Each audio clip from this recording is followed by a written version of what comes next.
This is how to play a D2 over G/ chord.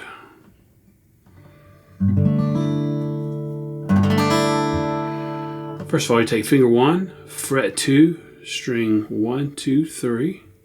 Then finger 3, fret 3, strings 1, 2. And that's your D2 chord. You're just going to play 4 down on your D2 chord. Then you take finger 2 and just lay it straight down on fret 3, string 6. So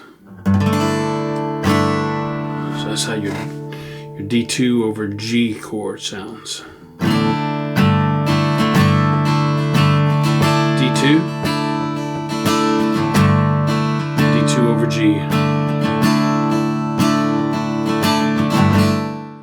I'm actually muting out this A string right here with the fatty part of finger 2, because I don't want that A note to be in the chord.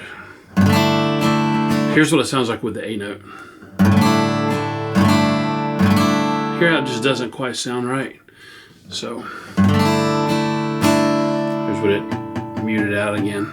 And you know, the cool thing about it is when you lay that finger 2 down, right there, it kind of naturally mutes it out anyway. Really, you would have to think about lifting your hand up if you wanted to get it to,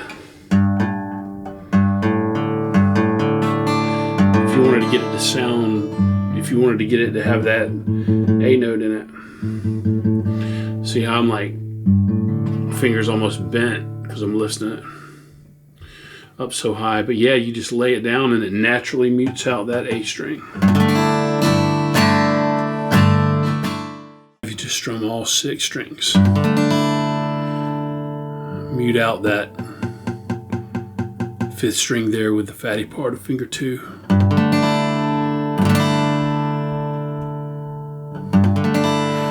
But you're not like skipping over that A string or anything, you're strumming it. You just can't hear it when you're strumming.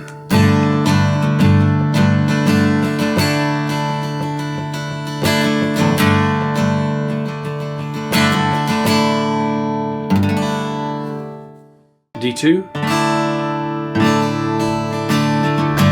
D2 over G.